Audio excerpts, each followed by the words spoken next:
Bonjour à toutes et à tous.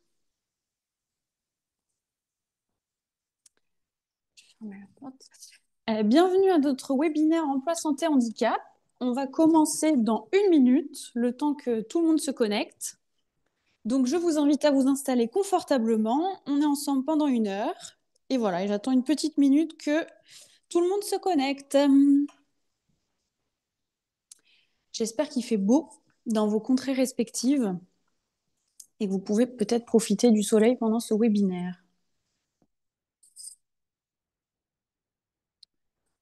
Eh bien, 14h01, je vous propose qu'on se lance dans ce webinaire. Est-ce que c'est OK pour toi, Marie?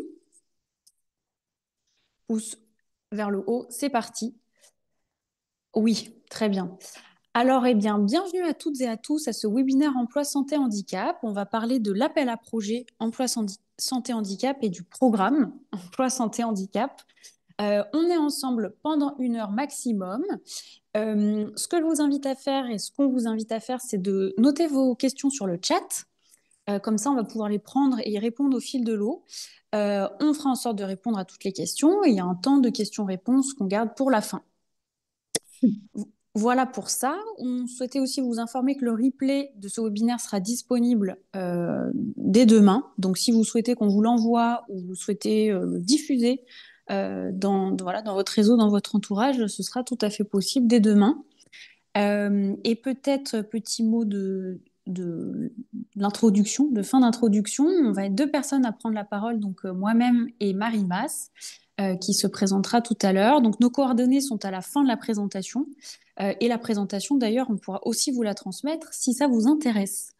Avant de vous présenter un petit peu le menu du jour, je voulais juste me présenter, parce que j'oublie toujours de le faire. Je m'appelle Emma Lopez et je travaille à 21, qui est l'accélérateur d'innovation sociale de la Croix-Rouge française. Et je suis responsable du programme, justement, Emploi Santé Handicap, dont on va parler aujourd'hui. Donc, si tu veux, Marie, tu peux passer à la slide d'après, s'il te plaît, qui est tout simplement pour vous présenter le programme Oui. de, du jour. C'est version Petite, PDF. juste une petite précision, je me représenterai après, mais Bien sûr. c'est pas le chat qu'il faut utiliser, c'est le QR pour poser vos questions et Désolée. vous êtes en mesure de vous répondre. Voilà. Ouais, carrément. Excusez-moi, Merci Marie, tu fais T'inquiète. bien de me corriger, j'ai pas l'habitude de Zoom. Ouais, ouais, donc Q&R pour les questions-réponses. Alors, l'idée, c'est de vous présenter 21 rapidement et de prendre le temps de vous présenter l'association OETH que Marie représente aujourd'hui. Et après, bien sûr, on vous présentera le programme Kesako et finalement comment vous pouvez postuler à l'appel à projet qui va durer encore jusqu'au 21 avril. Et après, voilà, comme je l'ai dit, on aura un temps de questions-réponses où on pourra répondre à toutes vos questions. Alors, lançons-nous dans le vif du sujet.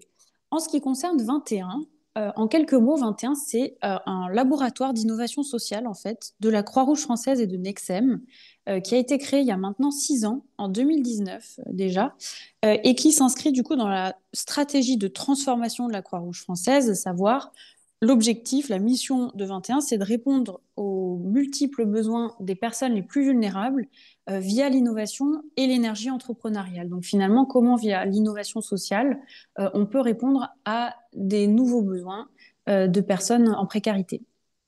Alors, pour ce faire, on a différentes activités. On a un espace de coworking. Tu peux passer à la slide d'après, Marie, s'il te plaît, au siège de la Croix-Rouge française.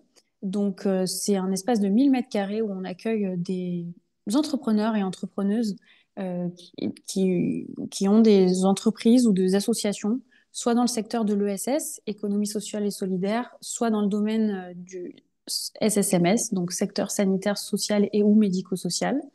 On a aussi un programme d'intrapreneuriat, donc en quelques mots, c'est un programme d'incubation à destination des salariés et des bénévoles de la Croix-Rouge française, donc pour favoriser l'innovation en interne. Et on a des programmes dits d'innovation verte. C'est dans cette catégorie-là que s'inscrit le programme Emploi Santé Handicap. C'est en fait des programmes thématiques à destination d'entrepreneurs, donc en dehors de la Croix-Rouge française et de Nexem, qui ont des solutions en fait qui existent déjà ou pas forcément, on va en reparler, mais plutôt qui existe déjà et qu'on va venir aller tester auprès des établissements de la Croix-Rouge française. Donc moi, mon travail très concrètement, il s'inscrit là-dedans et mon travail, c'est d'identifier des problématiques dans le secteur sanitaire, social et ou médico-social en termes d'emploi et de handicap et de santé au travail de manière plus large. Et après, c'est d'aller identifier avec l'aide de plein de gens, l'OETH bien sûr, enfin avec le partenariat, enfin la collaboration active de l'OETH, de la Croix-Rouge française, de 21, des entrepreneurs et entrepreneuses qui ont des projets qui existent déjà, qui peuvent finalement répondre à ces problématiques qu'on identifie dans le secteur.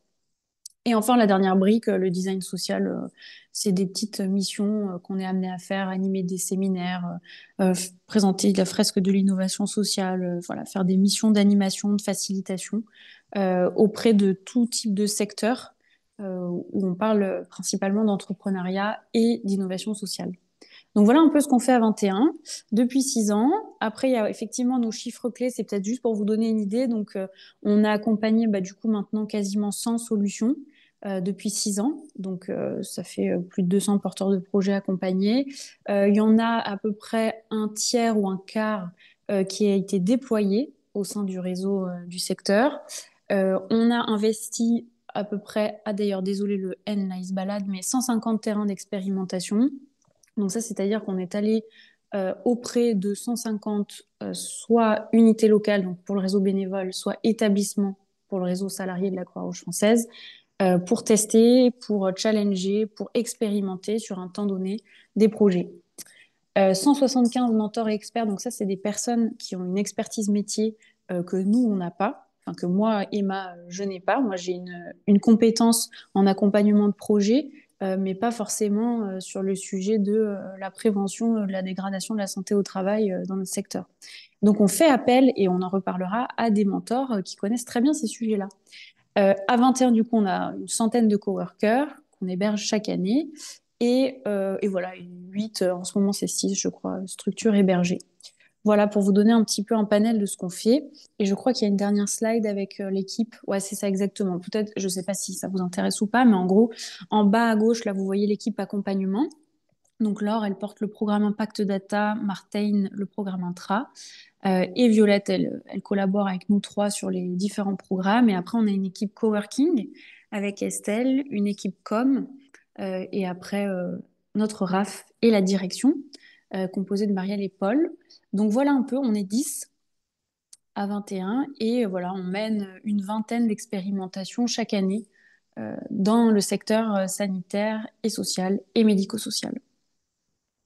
Si vous avez des questions sur 21, n'hésitez pas à les poser dans le chat et j'y répondrai. Et je te passe la main, Marie, pour présenter l'association OETH.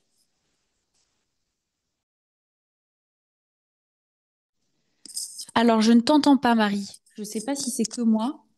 Non, ce n'était pas que toi, parce que Ah, je n'avais pas retiré pas ouvert mon micro. Bonjour à toutes et à tous. Donc moi, je suis Marie Mas, donc je suis directrice adjointe au sein de l'association OTH. Et donc OTH qui est en partenariat donc avec 21 pour ce fameux programme qu'on va vous présenter tout à l'heure. Je vais vous présenter l'association OTH. Hop. Donc l'association ETH, c'est une association qui a bientôt 35 ans d'existence et cette association, en fait, elle est née suite à la négociation et à la signature d'un accord agréé, un accord handicap agréé, donc au sein du secteur sanitaire, social et médico-social associatif. Donc à l'origine de notre création, en fait, FEAP qui a décidé d'être exemplaire en fait sur la question de l'emploi des personnes en situation de handicap pour le secteur et donc les salariés du secteur. Et donc, suite à la négociation de cet accord, en fait, a été décidé de créer l'association OTH, qui est une association qui gère cet accord. Et donc, les missions d'OTH, c'est d'agir en faveur de l'emploi des personnes en situation de handicap au sein de ce secteur qui est aujourd'hui secteur sanitaire, social et médico-social, donc associatif, qui couvre un périmètre beaucoup plus élargi qu'il y a 35 ans, puisqu'au fur et à mesure des années, on rejoint plusieurs organisations, on va dire, d'employeurs. Et aujourd'hui, notre accord, en fait, il est signé par Access. Donc, c'est une confédération Access qui représente les structures qui relèvent donc, de l'organisation employeur FEAP et Nexem, donc convention de collectif 5166. Donc, on est sur le champ du privé non lucratif et donc du secteur sanitaire, social et médico-social associatif. Donc, dans notre activité, on va avoir pour action en fait d'agir donc en faveur de l'emploi des personnes en situation de handicap sur trois grands axes. Sur un axe en fait qui est l'embauche, sur un axe qui est le maintien et sur un axe qui est l'engagement durable. Comment accompagner le secteur à être de plus en plus autonome sur ces questions-là. Je vais pas approfondir là parce qu'on va y revenir sur l'offre de services. Et donc, OETH, c'est une équipe de 20 personnes qui est basée à Paris, mais qui rayonne sur toute la France avec des répartitions territoriales et qui agit à la fois sur un volet, on va dire, individuel, sur un volet collectif, qui va proposer de l'outillage, qui va proposer de la formation, du conseil, des ressources au quotidien. Quelques chiffres clés par rapport à ce périmètre. Donc, c'est 21 000 établissements, plus de 3 600 associations et plus de 700 000, plus de 750 000 salariés qui sont couverts par ce secteur. Si vous avez des questions, je pourrais aller un peu plus loin par rapport aux précisions sur ce secteur. Mais voilà, pour vous en dire plus, ce qu'il faut vraiment retenir, c'est qu'on est vraiment sur ce périmètre sanitaire, social et médico-social et privé non lucratif. Donc vraiment sur cette activité associative. Et donc, par rapport à ça, c'est important en fait de comprendre un petit peu les spécificités de ce secteur, puisque si vous décidez de répondre à ce programme, qui est un programme vraiment dédié à notre secteur, bah, c'est de voir un peu c'est quoi les composantes et en quoi votre projet ou votre idée peut correspondre à ces besoins. Donc, premier axe, c'est que ben c'est pas méconnu pour le coup, mais on a un secteur qui a des gros soucis d'attractivité, donc des gros besoins de recrutement actuellement, notamment sur les métiers du soin, de l'intervention sociale. Donc voilà, il y a des gros besoins de recrutement qui ne sont pas couverts aujourd'hui, donc des métiers qui sont fortement en tension. C'est un secteur à majorité féminin, parce que c'est comme ça et ça a toujours été comme ça, et avec une pyramide des âges qui augmente de plus en plus, donc qui est avec des âges plutôt élevés. Il y a une grande diversité des organisations, c'est-à-dire qu'au sein de notre secteur, on va à la fois avoir des adhérents comme des employeurs qui relèvent de notre accord, comme la Croix-Rouge. Donc des grosses structures qui rayonnent sur toute la France et avec un effectif assez important. Et à côté de ça, des petites associations qui vont gérer un seul EHPAD, qui vont être 50 salariés, voire moins. Donc on a à la fois des petites structures, des grandes structures, des associations qui sont multi-régions, multi-sites France entière, et d'autres qui ont une activité hospitalière, par exemple. Si on est en région Île-de-France, on va avoir beaucoup d'établissements du sanitaire qui vont relever de OETH. Donc, on a une grande diversité des organisations. Une autre spécificité, c'est qu'on a des métiers qui sont fortement adossés à des certifications et des diplômes. Donc, on va dire que quand on a des gros problèmes d'attractivité sur ces métiers-là, ben, on sait que ça ne peut pas se faire du jour au lendemain pour recruter parce qu'en fait, il va falloir amener des personnes à aller vers la formation et les accompagner vers la formation. On a des fonctionnements ininterrompus jour et nuit avec des activités où il faut être en situation de travail, donc à tout type d'heures. Et une autre grande particularité, c'est quand même, on est sur une forte pénibilité et donc un taux très très élevé de licenciement pour inaptitude dans notre secteur. Parce qu'il faut dire que depuis plusieurs années, on dépasse le BTP en termes de maladies professionnelles et accidents de travail. Donc, on a des gros enjeux de santé au travail au sein de notre secteur, d'où, on va le voir, cette campagne, on va dire, d'appel à projet avec 21. Maintenant, pour vous présenter un petit peu plus l'offre de service et ses composantes, je vous le disais tout à l'heure, on a différentes briques. En fait, on va avoir un premier axe en fait, où on va apporter du conseil et de l'accompagnement. Donc, on a des équipes qui sont dédiées à ça. On a à la fois un service information, un centre de ressources. Donc, n'hésitez pas à aller sur notre site internet oeth.org. Vous allez pouvoir retrouver pas mal d'informations et de ressources sur nos sujets. On accompagne après sur un volet plus individuel. Donc, dès qu'un employeur dans notre secteur a une problématique, par exemple en lien avec le maintien en emploi d'un de ses salariés, ben, il peut contacter OTH pour trouver des solutions. Des solutions qui peuvent aller derrière, on le verra, sur des aides financières ou sous de la mise en relation avec d'autres acteurs. On a également une offre sur l'accompagnement des démarches santé handicap. Donc, on a une équipe de chargés de projet qui est là pour accompagner les organisations qui décident de s'engager, d'avoir des ambitions sur la question de l'emploi des personnes en situation de handicap et euh, en mode proximité, en fait, on va les accompagner par rapport aux ressources et à leurs ambitions. Et on a également une formation référent handicap, donc avec un organisme de formation porté par l'association ETH. Et puis bien sûr d'autres conseils comme l'activité des ETH, où on va accompagner les employeurs dans leur déclaration d'obligation d'emploi des travailleurs handicapés. Et des actions de sensibilisation avec de l'outillage. Au niveau du deuxième axe, en fait, comme un accord, on va dire comme l'AGFIP peut l'être dans le secteur privé, OTH va apporter des aides financières donc, pour aider à employer les personnes en situation de handicap, donc soit au moment du recrutement, soit dans la sécurisation de leur parcours professionnel.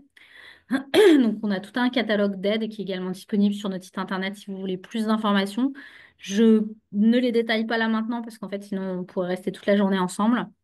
Et enfin, les solutions pour le secteur. Donc, les solutions pour le secteur, c'est tout ce qui est notre ADN, on va dire ETH, en partie.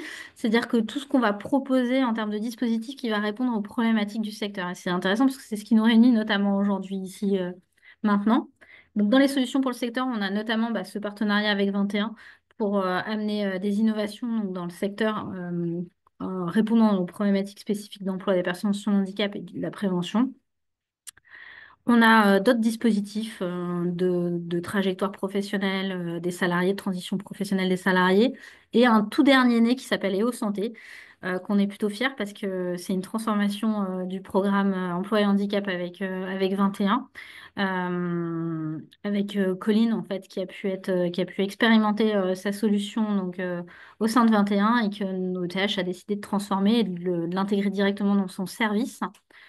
Euh, donc voilà, n'hésitez pas à aller voir. On a aussi d'autres dispositifs comme Oasis Handicap qui permet à des personnes en situation de handicap d'accéder au métier de l'intervention sociale et du soin, du fait notamment des problématiques d'accès en lien avec les métiers qui sont adossés à des certifications ou des diplômes. Voilà, si vous voulez en savoir un peu plus sur OTH, je vous invite à aller sur notre site internet. Et puis, comme l'a dit Emma tout à l'heure, c'est-à-dire que si vous avez besoin un peu plus d'informations, de toute façon, vous avez également nos coordonnées qui seront disponibles à la fin de cette présentation. Alors maintenant, si on s'attarde un peu plus sur qu'est-ce qui fait qu'on est là aujourd'hui, qu'est-ce qui fait qu'on a mis en place ce programme avec 21. En fait, l'idée, c'est que pendant de nombreuses années, on a fait des innovations, mais plutôt en intra, en fait, en interne chez nous. Où on a développé des choses, on a des employeurs qui relèvent de notre secteur qui ont pu en mettre en place des choses et qui le font toujours, et c'est très intéressant. Mais à un moment donné, on s'est dit, ce serait aussi bien d'aller voir qu'est-ce qui peut aller se passer et se faire aussi à l'externe et pas que se contenter uniquement de ce qui est interne. Donc 21, c'est aussi l'interne, hein, je dis pas que c'est pas l'interne, mais l'idée, c'est d'ouvrir le plus largement possible à des entrepreneurs la possibilité de répondre en fait à ce programme pour expérimenter ou être incubé avec une solution qui est spécifique encore une fois pour le secteur. C'est-à-dire qu'on a pu avoir des solutions qui avaient pu être déployées dans d'autres secteurs d'activité. Mais là, c'est aussi de pouvoir les expérimenter dans notre secteur, de voir comment l'offre, elle doit être adaptée, comment on peut accompagner, comment on peut communiquer différemment par rapport à ce secteur ou autre. En tout cas, c'est à la fois son service et tout ce qui lui permet de le délivrer. Et donc, c'est comme ça qu'en fait, on s'est amené à se dire, bon, ce serait hyper intéressant, là, pour le coup, d'amener vraiment des choses nouvelles, en fait, dans notre secteur. Donc, les axes qui sont là, ils sont pas foufou en tant que tels, ils correspondent et ils sont clairement dans la colonne vertébrale de l'ETH et donc de notre accord handicap, puisque c'est la base et le fondement sur lesquels on intervient aujourd'hui.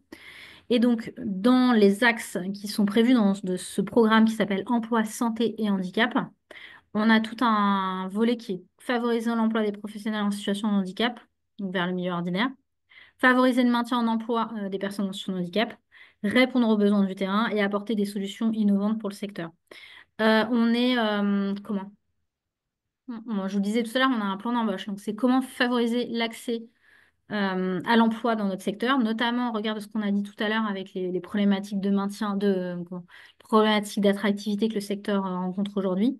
Le maintien d'emploi, on voit on a des forts enjeux. On regarde la pénibilité de nos métiers, ben, comment on peut favoriser le maintien d'emploi, mais agir le plus précocement possible. Et c'est pour ça qu'on met santé et handicap, c'est-à-dire que c'est comment faire pour que on soit vraiment dans du préventif et pas que du curatif aujourd'hui, parce qu'on fait bien sûr du curatif, mais c'est pas l'objectif, tout en étant vraiment très connecté avec le terrain. Et c'est pour ça que c'est intéressant qu'on ait lancé ce programme ensemble.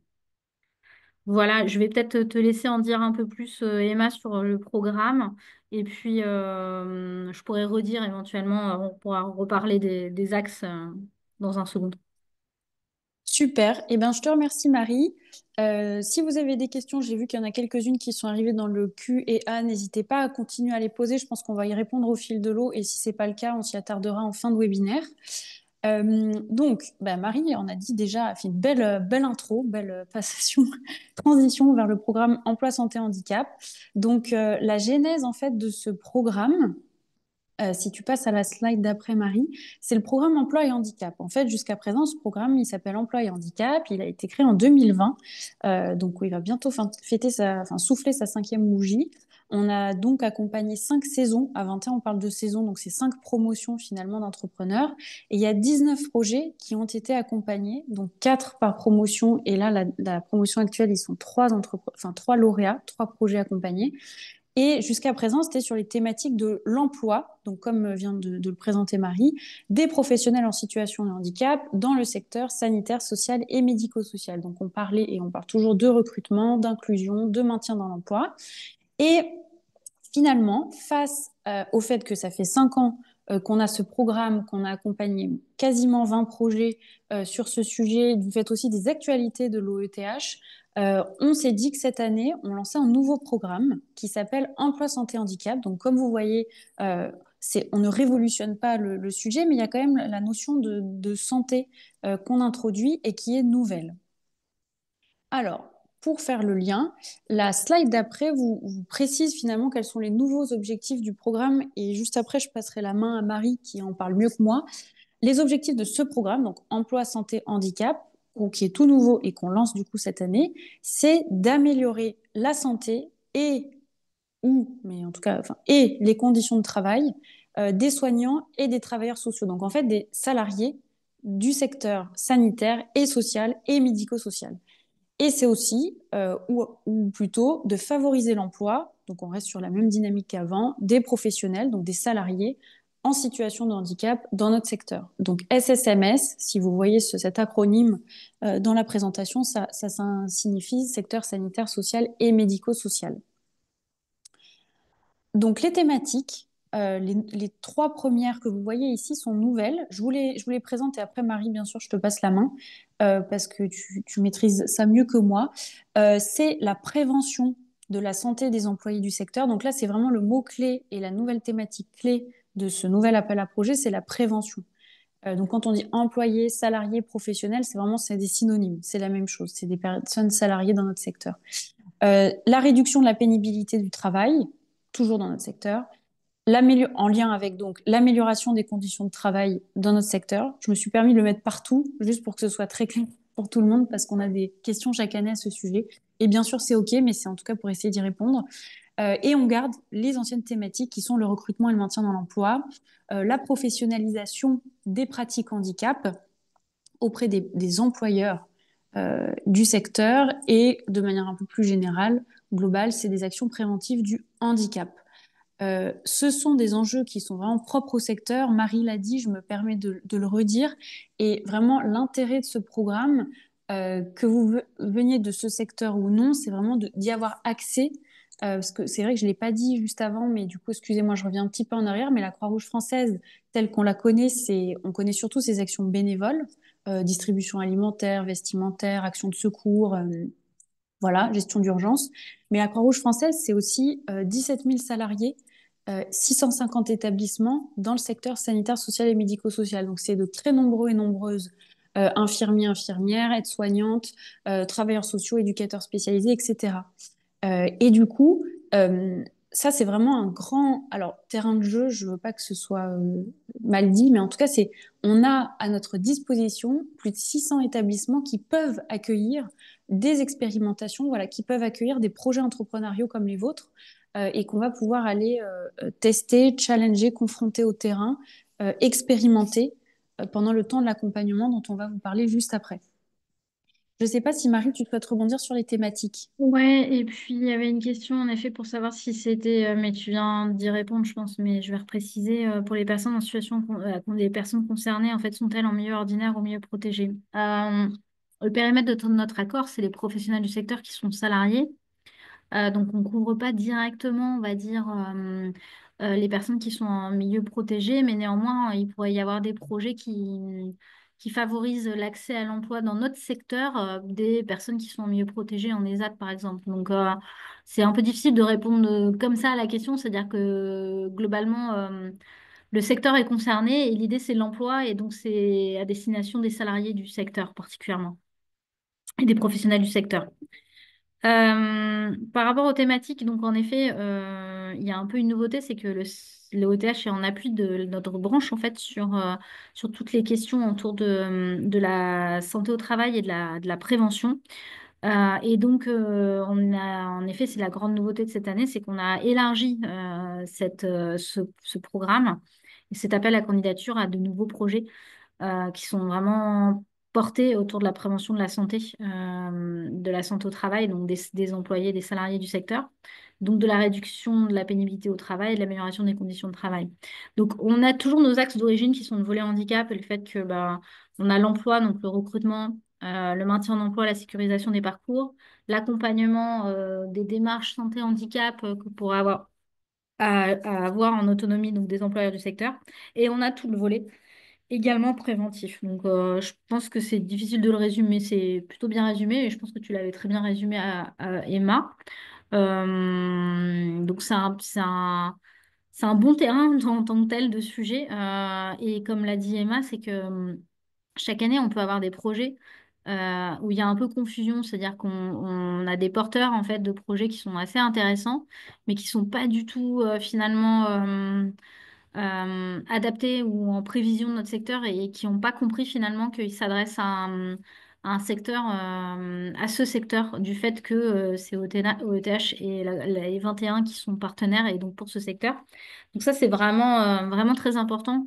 C'est-à-dire qu'on est beau à un projet qui s'adresse directement à ce secteur ou un projet ou un dispositif, on va dire, une solution qui est déjà portée quelque part, mais qui vise à être adapté à ce secteur.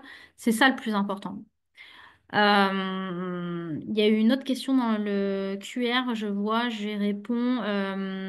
On parle d'entrepreneurs, mais est-ce que le programme est ouvert aux assos de la loi 1901? Oui, mais je ne sais plus si tu as une slide là-dessus, Emma, toi. Oui, Mais complètement. On va y revenir, ouais, on va y mais revenir 100%. après. Hmm. Oui, Ok, ok. Bah voilà. complètement. Peut-être pour rebondir sur ce que disait Marie, pour euh, finir là-dessus. Attends, excuse-moi, comme la slide a changé, mon cerveau a changé. Excusez-moi. Bon, c'est parti, mais ça va revenir. C'est pas grave.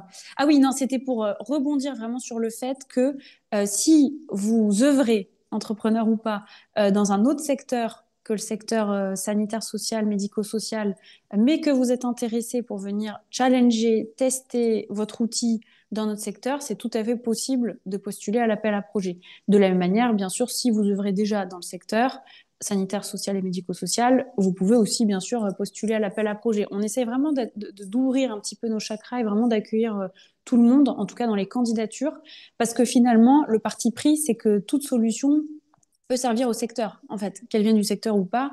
L'idée, c'est de trouver vraiment des solutions nouvelles, innovantes, impactantes, utiles pour les salariés du secteur. C'est vraiment ça, ce pourquoi on a créé ce programme et ce pourquoi on œuvre ensemble, l'OETH et 21. Alors, du coup, ouais, super, merci Marie. Deux parcours d'accompagnement. Alors, ça, c'était la nouveauté de l'année dernière qu'on maintient. L'idée, c'est que vous pouvez postuler à un des deux parcours d'accompagnement suivants.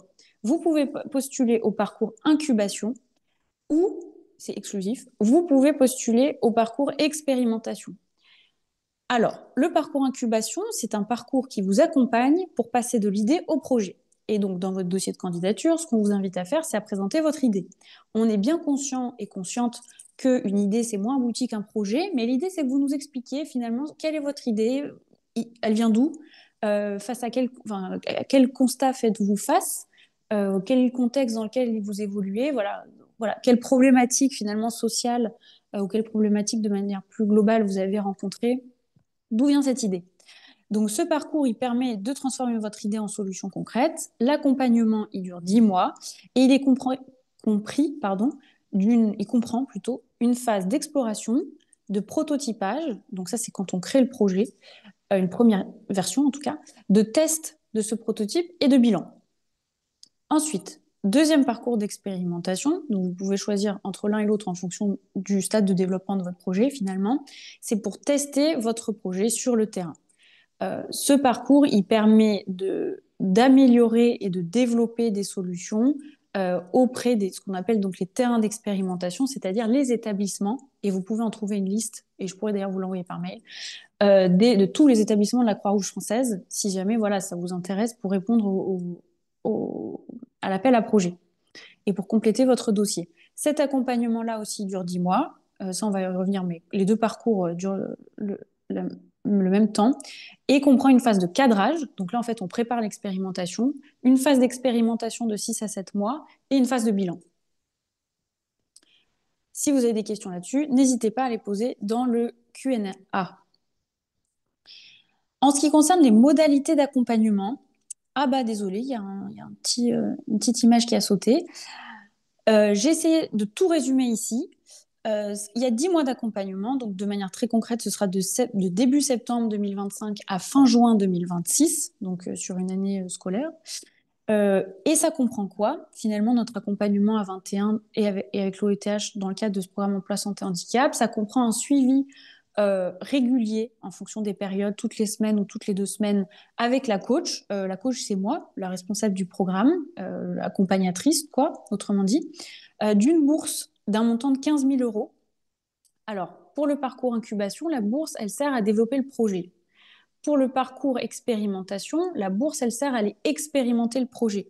Donc, frais de déplacement, frais éventuellement RH, je ne sais pas s'il faut acheter du matériel numérique, bon, ça peut être plein de choses. Mais en tout cas, voilà, l'idée, c'est que la bourse, elle a une utilité, elle a un objectif spécifique dans chacun des deux parcours.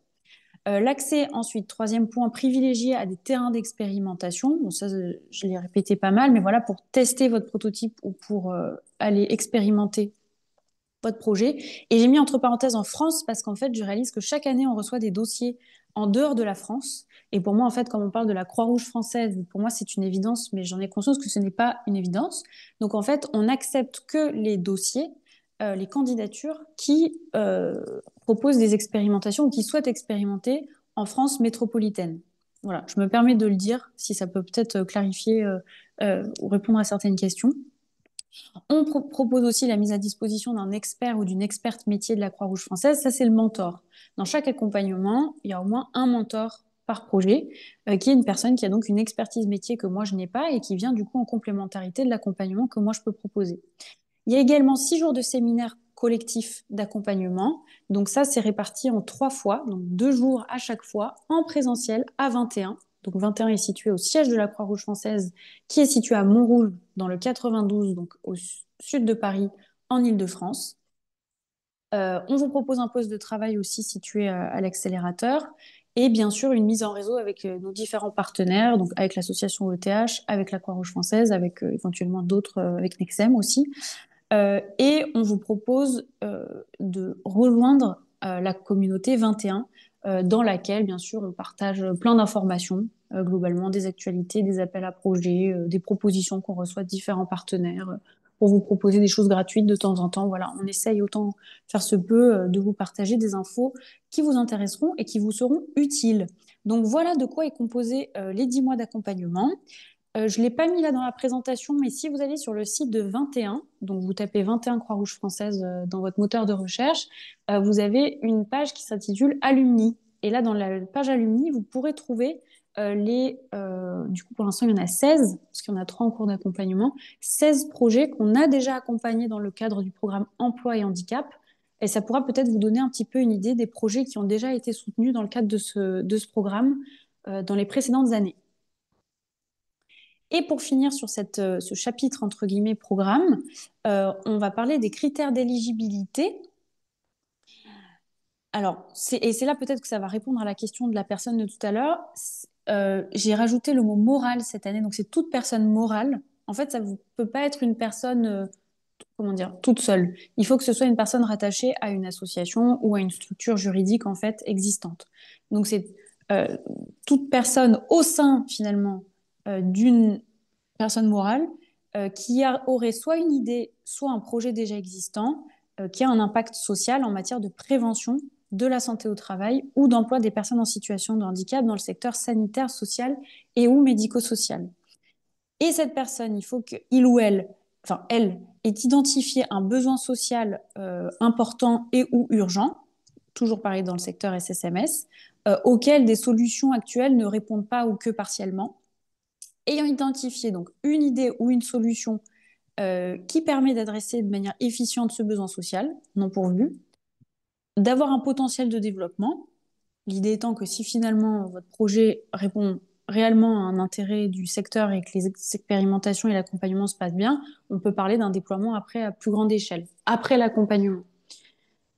Il y a un intérêt, donc bon ça on l'a redit, mais c'est important de développer le projet pour le secteur. Il faut vraiment que vous puissiez proposer une solution adressée au secteur, même si ça vient pas originellement du secteur. Une expérience ou une expertise sur la problématique. Là, c'est les questions qu'on vous pose sur l'équipe projet. Et une vision, petit plus, nec plus ultra bonus, une vision ambitieuse et des qualités entrepreneuriales. Si vous avez des questions là-dessus, n'hésitez pas à nous les poser parce que ça fait beaucoup de choses. Mais en tout cas, voilà, vous verrez dans le dossier de candidature, pour nous, ce qui compte vraiment, c'est le côté nouveau, le côté ça répond à quelque chose, à un besoin social qui jusqu'à présent euh, n'est pas pourvu, et vraiment l'aspect, la focale sectorielle. Il faut que, même si c'est pas un projet qui vient du secteur, ça réponde à un enjeu du secteur. Il y a des petites questions. Eh Euh, ben, c'est super. voilà. Alors, attends, je reprends. La bourse, est-ce que ça couvre les frais de déplacement pour les expérimentations? Oui, je confirme que oui. Et tant qu'on parle de ça, ça couvre aussi les frais de déplacement pour venir à Paris en fonction de où vous résidez en France pour les séminaires collectifs d'accompagnement. Après, on a le projet doit-il déjà avoir un support? Doit-il déjà avoir été testé au préalable? Alors ça, pour cette question, disons que si c'est le cas, je vous invite à postuler au parcours incubation. En fait, alors, tout dépend. Honnêtement, l'année dernière, donc c'était la première fois qu'on mettait en place le parcours Incube et le parcours XP.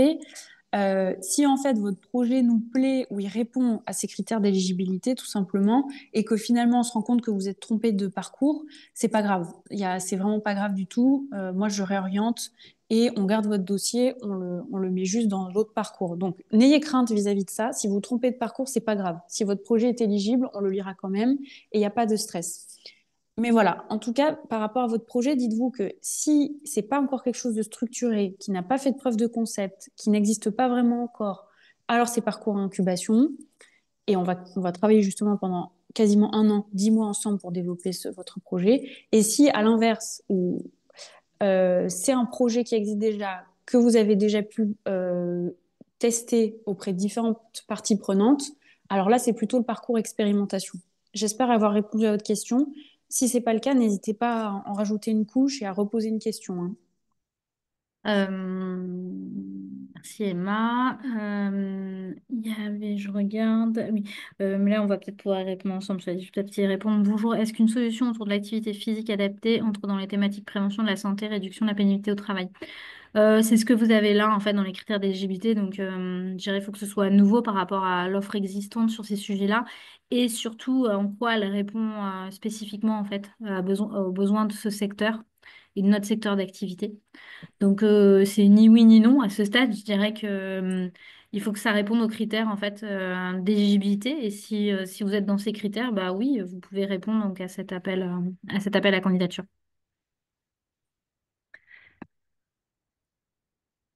Ok, je regarde s'il y en a d'autres. Combien y a-t-il de gagnants? Si plusieurs gagnants, la bourse est accordée à qui? Ah, j'aime bien cette question. Alors, c'est que j'ai pas été claire, donc merci beaucoup pour cette question. Chaque lauréat obtient 15 000 euros de bourse. Donc, avec 4 lauréats, ça fait voilà, 15 000 fois 4. Pour les 4, voilà.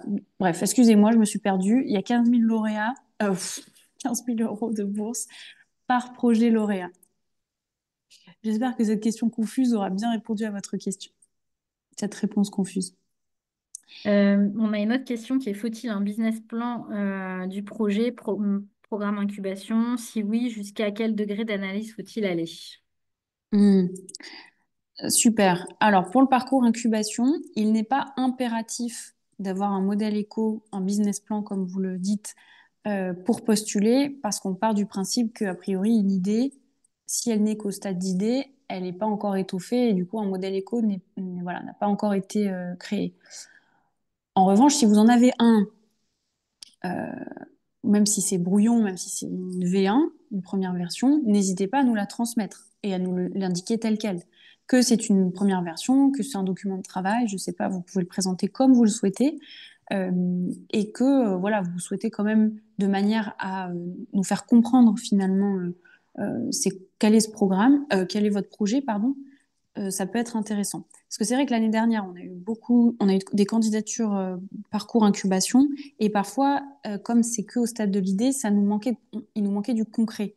On ne voyait pas forcément finalement quelle était vraiment l'idée. Donc, si vous avez de la documentation, si vous avez, je sais pas, des images, des photos, des documents, n'hésitez pas à les joindre à votre dossier de candidature.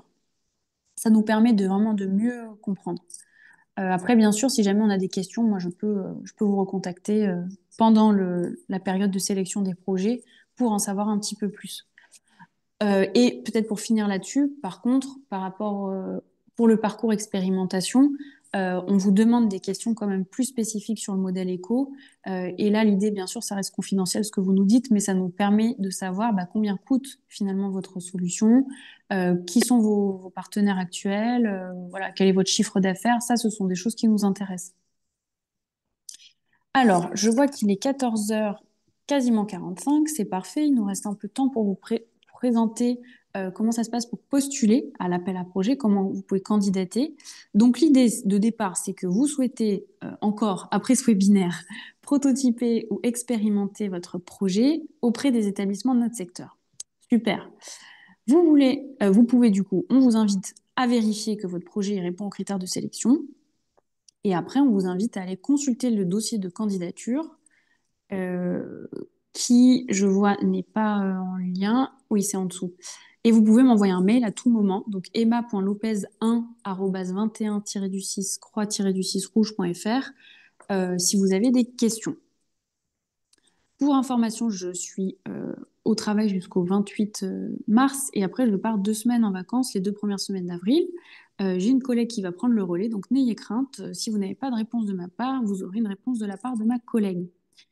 Si tout est OK pour vous, vous estimez que vous remplissez les critères d'éligibilité et que vous êtes motivé, on vous invite bien sûr à remplir le dossier de candidature sur la plateforme dédiée. Donc là, quand on vous enverra le lien, enfin, on vous enverra cette présentation, vous trouverez le lien.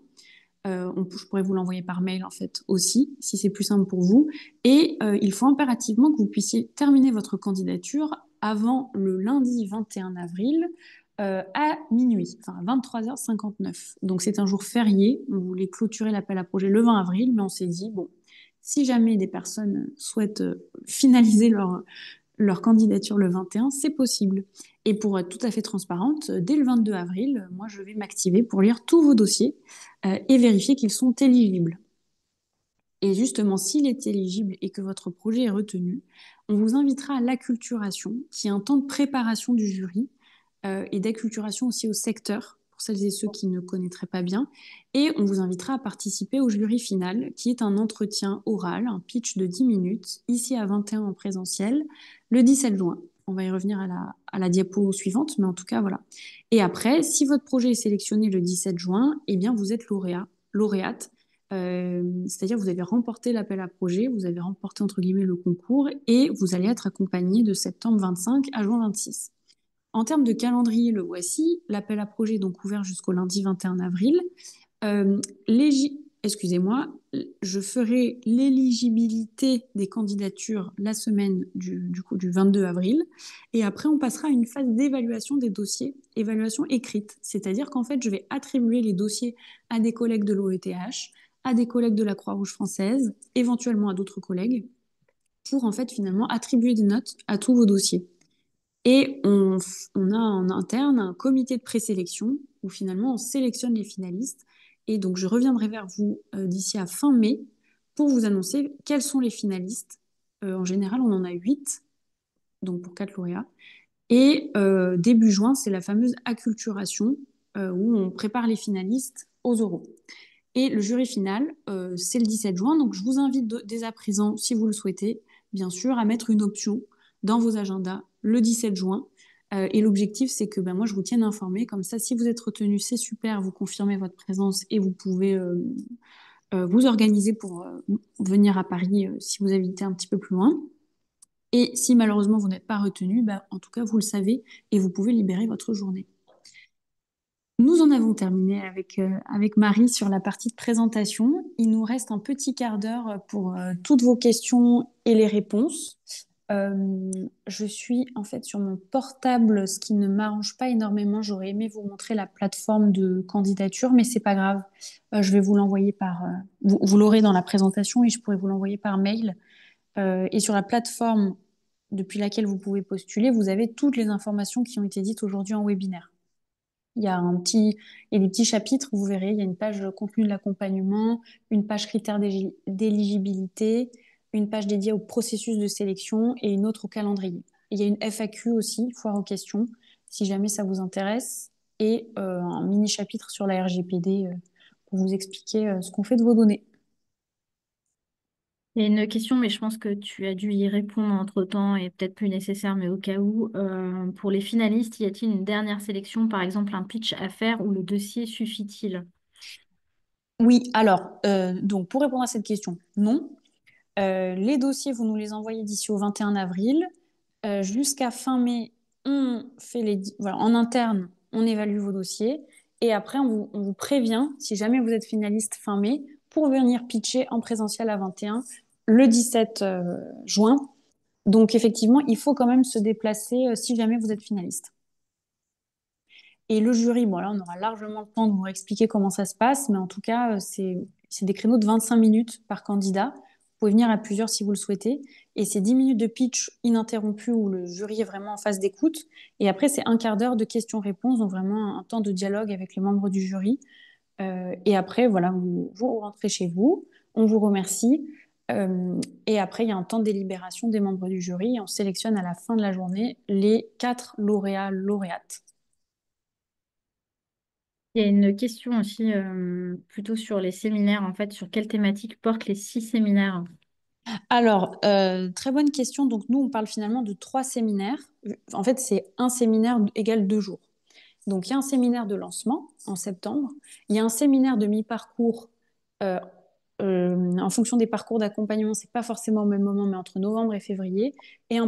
Excusez-moi, un séminaire de clôture à la fin de l'accompagnement, autour du mois de mai. Les dates, bien sûr, on anticipe autant qu'on peut pour que vous puissiez vous organiser, bloquer les agendas, réserver les hôtels et les moyens de transport si nécessaire.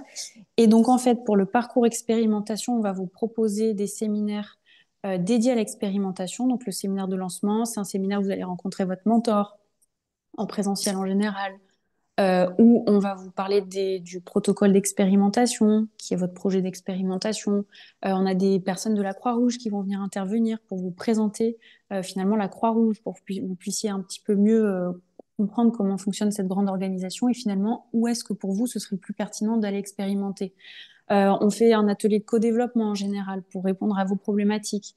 On fait intervenir des alumni, des anciens ou des collègues de la Croix-Rouge, qu'on appelle des temps de capsule inspirantes, pour que vous puissiez justement sortir du cadre, être inspiré pour générer des nouvelles idées, etc.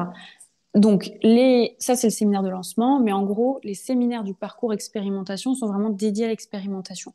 Après, les autres séminaires, on fait des points d'étape sur vos expérimentations, on répond à vos questions, on fait intervenir aussi, parfois, on a des prestataires payants, enfin, en tout cas, qui viennent pas de l'interne, qu'on mobilise sur certaines expertises en fonction de vos besoins. Voilà pour le parcours XP.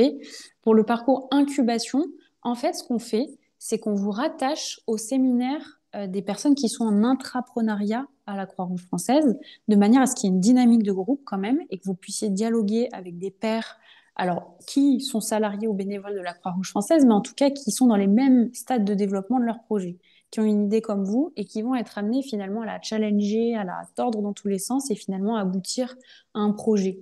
Et donc là, dans ces séminaires d'accompagnement d'incubation avec les entrepreneurs, on va en fait faire appel à des méthodes de design thinking pour réfléchir aux différentes phases de création de votre projet.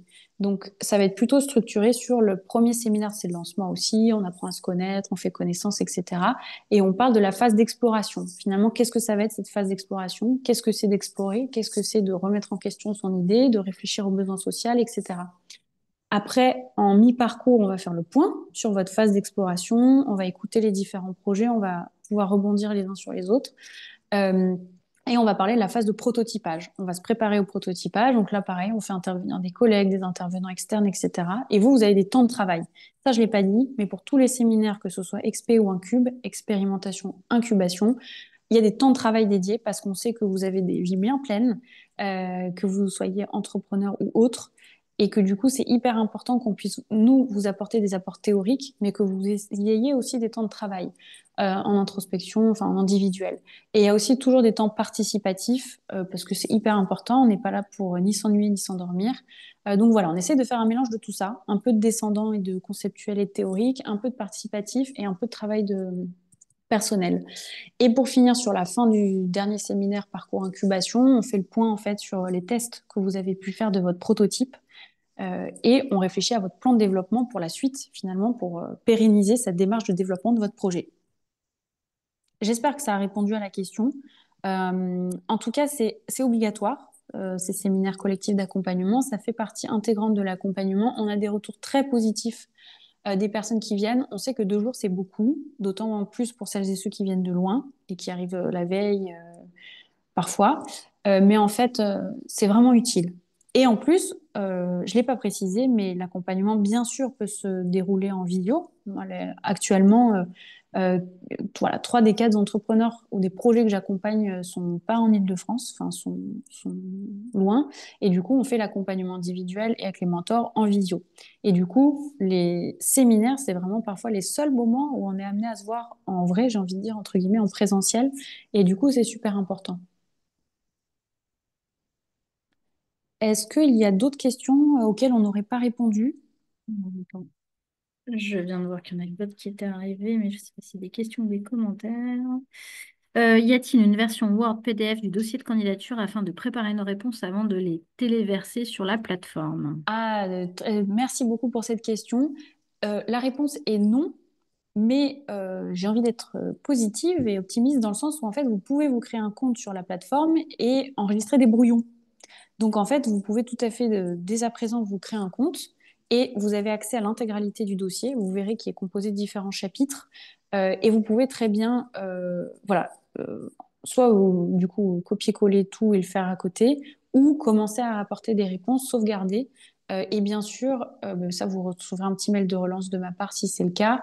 On vous invitera à faire en sorte qu'il soit bien, que votre dossier soit bien soumis, enfin validé, quoi, sur la plateforme et qu'il reste pas en mode brouillon, parce qu'on ne lit pas les dossiers en mode brouillon. Mais ça, vous inquiétez pas, d'ici au 21 avril, vous recevrez plusieurs mails de relance si vous n'avez pas encore voilà, validé votre candidature. Si jamais vous avez d'autres questions que vous n'avez pas osé poser ou qui vous viennent plus tard, vous avez mon adresse email ici. Bien sûr, je me tiens à votre disposition pour y répondre. Euh, voilà, j'espère que ça a répondu à vos questions, que ça vous a donné envie aussi, parce qu'en vrai, c'est super ce qu'on fait dans le cadre de ce programme. Euh, et voilà, et l'accessibilité que ça vous donne à l'association OETH, à la Croix-Rouge française, à Nexem. Je ne l'ai pas précisé, mais je parle principalement du fait que vous avez accès au réseau d'établissements de la Croix-Rouge française, mais en réalité, vous avez aussi accès au réseau euh, d'une partie du réseau, disons ça comme ça, d'établissements de Nexem, qui est du coup actionnaire de 21 et avec lequel on travaille au quotidien. Donc voilà, si jamais, je sais pas, ça peut parler à certains ou certaines d'entre vous, sachez qu'il est aussi possible d'expérimenter ou de tester un prototype auprès du réseau d'adhérents de Nexem. Je crois que j'ai vu passer un petit quelque chose. Non, il n'y a pas d'autres questions a Ah, priori. merci C'est beaucoup. plutôt des remerciements. Eh ben, c'est super, avec plaisir. Ben, merci beaucoup à vous d'avoir assisté à ce webinaire qui sera disponible en replay. Merci à toi, Marie. Toujours un plaisir d'animer un webinaire avec toi. Et puis, bah, on vous dit à très bientôt. Je me tiens à votre disposition si vous avez quelconque question. Et ben, hâte de lire vos dossiers, hein. Et oui, on a hâte. Merci à toutes et à tous. Bonne journée. Au revoir.